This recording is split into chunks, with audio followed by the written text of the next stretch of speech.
be talking to the computer. It's a work day. On a work day, right? So, for everyone who's going to watch this pre-recorded, we are now live. We're just going to wait until we get a few more people into the chat room. But I have an amazing guy with me. You have seen him on the hit show Versus and Flow. You might have seen some of his YouTube videos, which are phenomenal. Or if you're in the Bay Area, you might have seen him working with kids and really being the stuff he talks about in his poetry.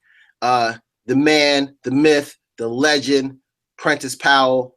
What's going on, brother? What's going on, man? I'm good, man. I'm sitting here really just enjoying the broadcast. It's being tweeted out now.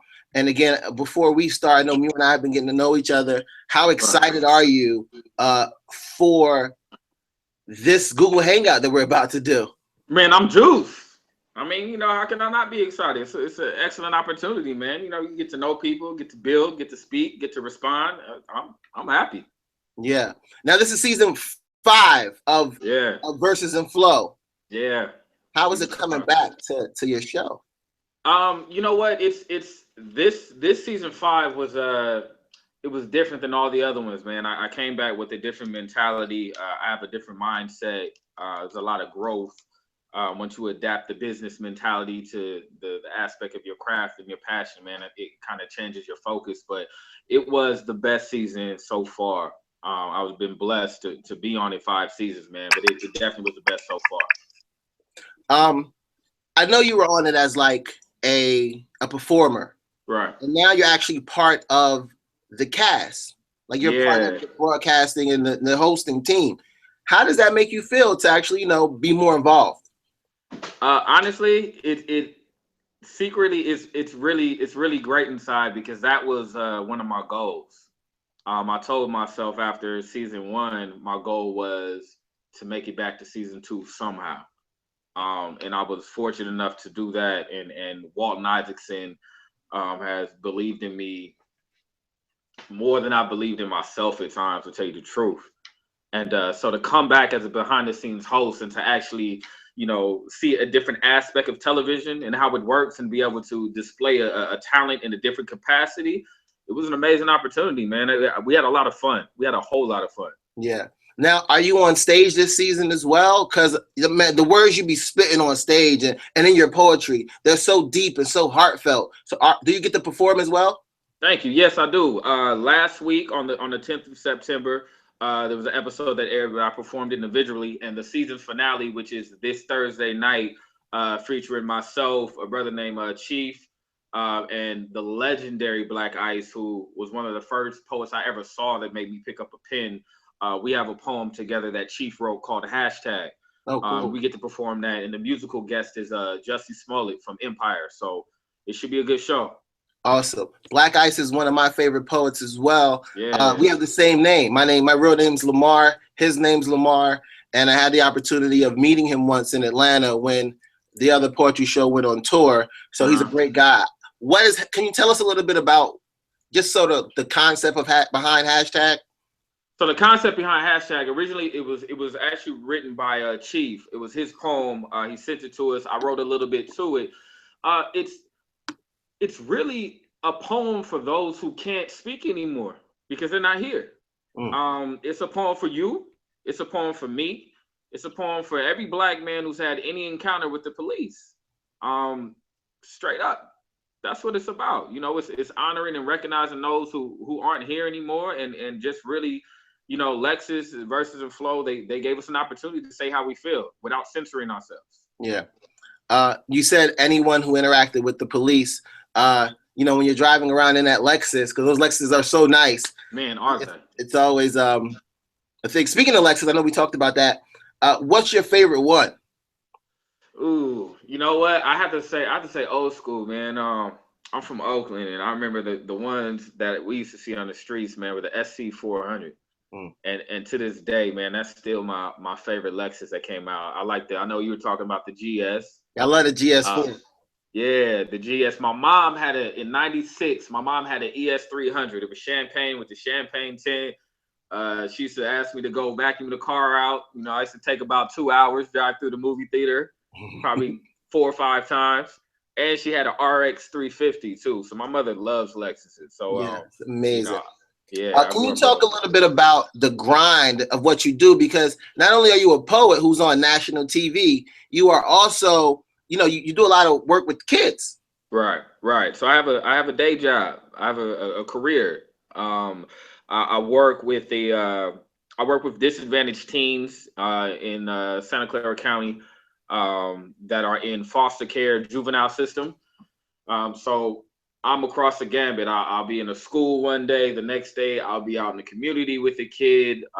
You know, you have children with mental disorders, with drug addictions. I see that every day.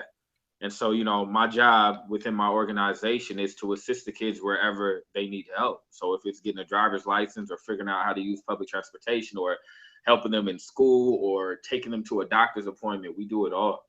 Yeah. And when you're interacting with those kids and then something happens where you have a connection or you have a moment where you connect and you get inspired, do you write it down there? Do you put it in your memory? Like when it comes to them and inspiring you and just having those moments, how do you work? How do you create the poetry? You know, honestly, I separate it. Work, I keep separate. Nobody's ever asked me that, but when I think about it, I've never written based upon anything that has happened at work. I think it's important, man, especially with where I'm going with poetry and this whole art form. I want to keep my connections with them really personal. You know what I mean? Like I'm genuine with the work that I do with them. So they don't need to be my material. You know, they got enough going on in their life. Yeah. You know, and granted, I could, you know, there may be a situation that comes across someday where I write a poem and it's influenced by something I experienced with one of the kids. But for now, you know, I just enjoy the time I have with them and really try to, you know, give them something that they can use for life. That was such a good answer. I'm the same way. Like I put out a lot of myself, but there's moments of me that I keep to myself that are only for me and whoever I deal with. So I totally understand. That's one of the reasons why I asked that question. Right. Yeah. I think it's important, man. You know, when we get in a position where we may be have a little bit of notoriety or exposure to the country, I don't think it's necessarily fair, you know, to put somebody else's past or experiences out there, especially without their permission. You know, now granted, if it inspires me in a way and I can creatively say something without putting them on blast, I think that's different. But I really enjoy what I do. You know what I mean? I had a kid last night. I wish I could get into the story, but he had a really tragic situation happen right at the end when I was leaving. And, you know, we hugged it out in the driveway. You know, it's a 15-year-old kid, you know, because he needed that hug. Now, if I'm to go and write a poem about it and put it on TV, me personally, I'm not necessarily going to feel right about that. Yeah. You know, I feel like life. I totally understand.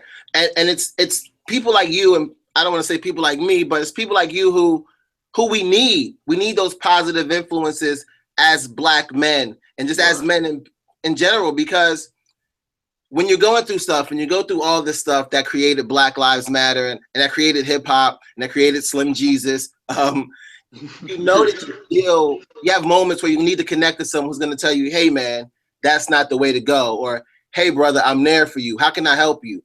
And you need people like that in your lives. And I just really respect that about you and about myself as well, that you're one of those guys like that, because we need people like you.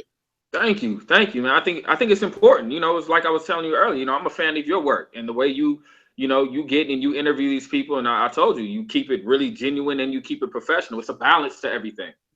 You know what I mean? Absolutely. You got to have a balance. You don't want to lose who you are in the midst of trying to achieve your goals, but at the same time, you got to enhance yourself. You got to learn and you got to grow. But honestly, the thing for me about this is that I got so many flaws and demons I'm dealing with on a daily basis. If I can go out there and help somebody else, it helps me feel a little bit better about, you know, the stuff that I'm not going to write about, that I don't want you to know. So when you mention that, let's talk about this. Please forgive me because I know I'm going to mess up the name, but you have a poem that had a lot of views on the internet, and it's called, I forgot the name of it, but it's like, I know this doesn't make sense, but life doesn't make sense, so this still makes sense. Can you talk about that poem and why you created it and why it inspired you? Okay, that poem's called Life's Contradictions. you can actually go to it's the web poem I did for this season 5 of Verses and Flow. You can go to versesandflow.com or luxuryawaits.com and you can check out that full poem. But the basic concept was I was at school. I was in the class teaching the kid, working with the kids at school. Like I said, we were talking work with children with autism. And I was just thinking about how life never seems to make sense, but it makes so much sense. And so everything in life is often contradictory. So I just thought about, let me write a poem that everything I say, I have something that contradicts what I just said, but makes sense to me. So the poem essentially was just about how confusing life is, but in the midst of it being confusing, it makes so much sense, you know? And when you make something like that, when you think it's just for you, and then it connects with so many other people, as a creative, what's in your mind at that moment when you realize, wow, actually people feel the same way I do? That's what keeps me doing this. When I wrote my first poem, when I wrote my first couple of poems, I used to write in third person a lot because I wasn't comfortable enough with saying I'm talking about me. You know, so it's kind of like putting on a mask right in the third person. So you get this general character, but I know internally I'm talking about me. And then when I saw people come up to me and say, yo, I feel you, you know, just that simple, I feel you. It's refreshing, man. You know, nobody wants to feel alone out here. Yeah. You know, we all want to relate to something or somebody. So it lets me know that I'm not alone in the midst of, you know, everything that I go through on a daily basis. That's the same thing that happened to me. I don't know if anyone knows this, but I got my start starting on MySpace, writing poetry, because I was afraid to write an actual article. So I would write it as like a rap that I would put online, and someone read it, and someone was like, wow, that's deep. And that's all it took to spark that creative monster inside of me. Why do you think we don't give props? Like, I know there's a lot of people who will like something, or I'll be places, or I myself will be somewhere, and a new artist will be going on, and I'll just be like this. But inside, I'm actually enjoying it. You know what I mean? Right. Why do we do that? Why are we afraid to say, hey, man, that was really good? Hey, but you know we like it, but we don't want to admit that we like it. I mean, you know what? I never understood that because I'm not that type. You know what I mean? Like, I love celebrating people's success. You know what I mean? Like, it motivates me. It's like if I see somebody go out and accomplish something. So I was watching your interview with the Locks, and I saw like the first 5 minutes of it. And I was sitting there watching your interview, and I was like, yo, he's sitting there with the Locks right now. I'm a hip hop fanatic. You know, I'm sitting there like, yo, he's sitting there with the Locks. How can I meet them? You know what I mean? Like, I watched a couple years ago, I watched Kevin Hart's stand up, and he filled out an arena, and I paused it, and I was like, yo, one day I'm gonna perform and do some poetry in the arena. I mean, by God's will, me and my collective Fiveology, we were on tour with Jill Scott performing in an arena. So I don't understand why people don't look at people's success and use it as motivation. You know, what are you mad about? How does this affect your life? How does their success hurt you? You know, so I couldn't tell you. Honestly, I don't have that answer. I don't know. I read a book that says, teach what you know, because even if you give them the secrets of what you know, they'll still never be able to do it the way that you're able to do it. Right. And as the old saying, as cliche as I don't know what, but each one teach one. Right. You know what I mean? I think that's absolutely true. And I'm a spiritual man, and I believe that also whatever's in God's plan for you is in his plan for you. Nobody can take that from you. So whatever knowledge you have, share it, because whatever's meant for you is going to happen regardless. But I think people, they look at somebody's success and they get this kind of envy, and that envy, they don't use it correctly. It eats them alive, brother. It eats them alive. It's crazy. It's crazy. I got so many people that dislike me now that I had no clue dislike me. And we're your friends. You thought they were your friends. Yo, like what just happened? We haven't seen each other in 2 years. How do you not like me? We haven't spoken. What? Oh, okay. I've done something. And the crazy thing is, I'm sure you may feel this way. I'm sure you're not where you want to be. Exactly. You've gotten somewhere, right? But you see more layers and more levels you can get to. For me, I am so far at the bottom of the barrel still. You know, I know this can go, You know what I mean? This may be my last interview ever. It can go, but there's other places I want to go. So I'm wondering why people look at me and have this hate, and I'm at the bottom. You know what I mean? Like I'm You're in the middle. We're both in the middle. We're not the bottom, but the middle. I look at it like the bottom because that keeps me hungry. Like I recognize that I've done some things, you know what I mean? But my mentality is, P, you still at the bottom. And until I pop up here with a mink coat on and some, 24 karat frame glasses, which I'm not gonna do. But you get my point. Exactly. Until I get to a certain point where I feel really comfortable about my success, I'm at the bottom. And I feel you. And I want to ask you this question because I feel this way and I don't know how to deal with it. When people come up to you and be like, oh my God, you're doing so well. Oh my God, you're like, you're on television or blah, blah, blah. How does that make you feel? Because when it happens to me, I'm like, no, I'm nowhere near where I want to be or where I need to be. How about you? When people come up to you and be like, oh my God, I saw you on television. You rocked the house with Jill Scott. How does that make you feel? Internally, it makes me feel great. I think externally, I have to exercise humility. I was told by a friend of mine that the higher you get with success, the more you have to practice humility. And the harder it is to practice it too. And I can see what he means because there was a moment where things were going and I was feeling myself a little too much. You know what I mean? And luckily I have friends and a family that, isn't afraid to pull my card, when they sense like, all right, P, like, good job, you doing it, but and it's all in-house. But it's a great feeling to know that people are listening because that's why I'm doing this, because I want to be heard.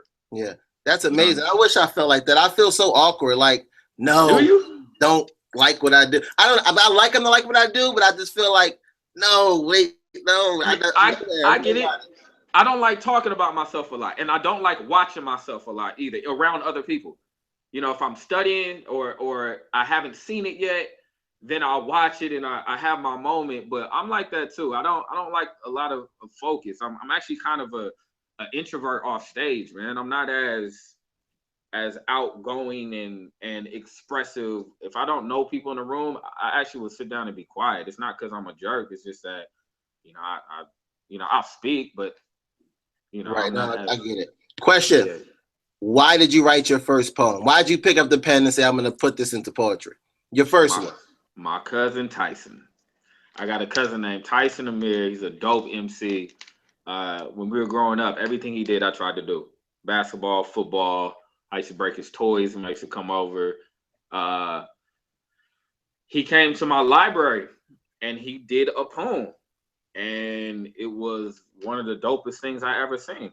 And I went home and wrote. And then right after that, my mother took me to a show that Black Ice was performing at in San Francisco. And I saw Black Ice get on stage. And I was like, oh, yeah, I got to, like, what? All these people in this theater and this cat's up here doing something that I just think is awesome. I was like, I got to do it. So it was therapeutic. It was really therapeutic because at the time I didn't know who I was, and so it just helped me find my identity and my voice, most importantly. So, it was a wonderful experience. I feel like there's no avenue for poets, or maybe I just don't know it. There's no, not avenue, but platform for poets. Like if you want to listen to poetry, where can you go to listen to poetry and discover new poets? Well, going back to Verses and Flow, the most important thing is they've given us a platform, to speak to the country. I'd also be doing a huge injustice and disservice to Arsenio Hall if I didn't mention him, because he gave us poets, a year ago, 2 years ago, an opportunity to do the same thing on national TV late night. There's open mics all across the country. The National Poetry Slam, which was in my city, Oakland, the last 2 years, was an amazing experience for people to be exposed to. But you got to go to YouTube too, But you have a lot of poets now who are business-minded people who are creating these platforms. It's a whole network. It really is a network. So we all know each other. And so the way it works is somebody has a spot in Atlanta or New York or DC. I'm going to DC on Thursday to do a show at Busboys and Poets, 1025 5th Street Northwest. Come through. But they all have hubs. So you get on the phone, you figure out who's who, and because it's such an organic kind of art form, it's come through. Yeah. And you create these avenues. It's kind of like a chitlin circuit. So you have brothers right now. I know one I had a conversation with. Shout out to Real Talk Raps. He is creating a kind of a chitlin circuit down south or northeast or back east. So there are a lot of open mics you can go to. There's always YouTube. There's always versesandflow.com, which you can check out every season. Just got to do a little bit of more research. But there's a lot of poets out there who are really creating a path, I think, for this art form and exposing it to the world. Okay. Hypothetical question, but I'm kind of curious because you can tell a lot about what people say about certain things. Uh-huh. You have the Lexus you want to drive. They gave you your pick of the litter. You picked one, and they said go on a car ride anywhere from Oakland or from the Bay. Where are you going? Where are you driving to? A car ride anywhere? Anywhere in a Lexus. Where are you driving to? I'm driving to Brandon, Florida. That's where my 6-year-old is with his mother. So I'm driving to Brandon, Florida. I'm putting the family in the car. We're gonna go pick him up, and we're gonna go to Disney World in Orlando. Okay. That's the first place I'm going. On the way from the Bay to Florida, are you stopping anywhere? You gotta stop somewhere. Oh, you gotta stop everywhere. We're eating. Okay. I'm a foodie, man. So I gotta check out the food spots. So I'm gonna be on the phone, figuring out what's what, where to eat, where to go, taking a lot of pictures, making sure got a couple batteries, make sure we got the Pandora set, and we're gonna have a good time. Awesome. Let's talk about a playlist for this car ride. Give me 3 songs on this playlist. 3 songs? Yeah. Or 3 things you'll put on the playlist. You can put anything on the playlist, really. 3 songs. One the kids can't listen to, but it's going to be The Message by Nas on his It Was Written album. It's one of my top 3 favorite tracks ever. We're going to go with Love and Happiness. And we're going to go with, let's see, what's that third one? That third one has got to be something everybody can sing.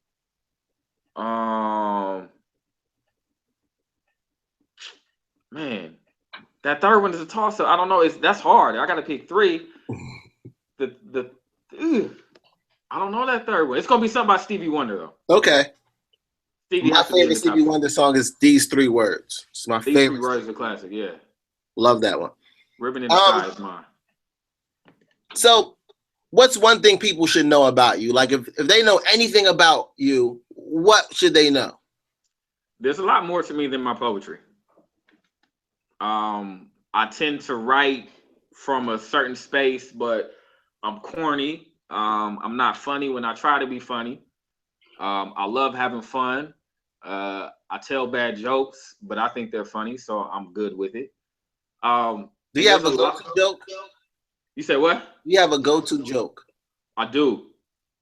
Let us hear it.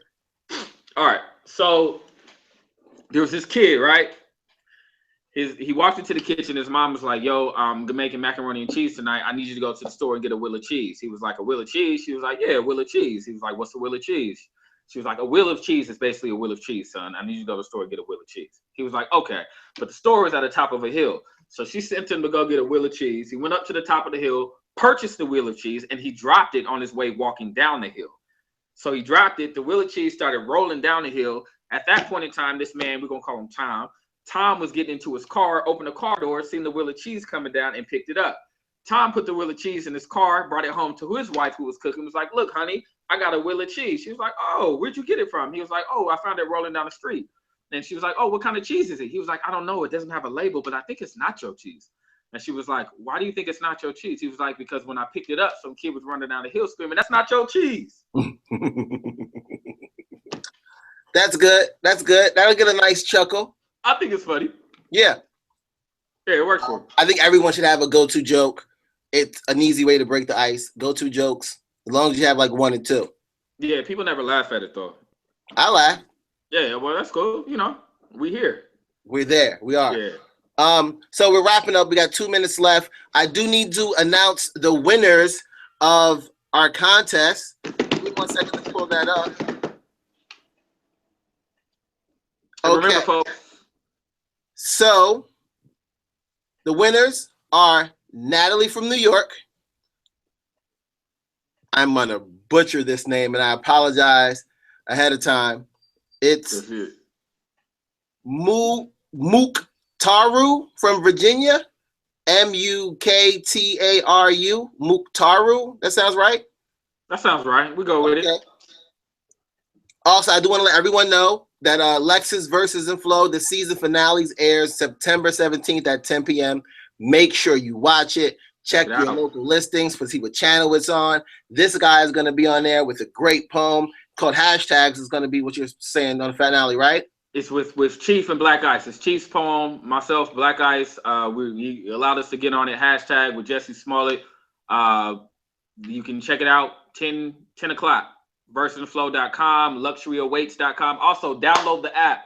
We have a Versus and Flow app. It's a really dope app. So that's another place where you can find a lot of spoken word poetry. It's a hub for all poets, all writers. You can download the Versus and Flow app on your Google Play Store or your Apple Store right now. Awesome. And let them know where they can find you at on Twitter. Twitter is follow Prentice. Instagram is Prentice Powell 1906. Facebook is my name, Prentice Powell, Prentice Powell, Powell. Awesome. Well, I want to thank you very much for stopping by this little Google Hangout for Lexus Versus and Flow. That's our show, folks. Join us next time when we'll drive a Lexus from here to the Bay, then back again while bumping every single Tupac and Stevie Wonder song that was ever played by the Chipmunks. I promise you, it's going to be amazing. Your boy BlogXilla, we out. Going down.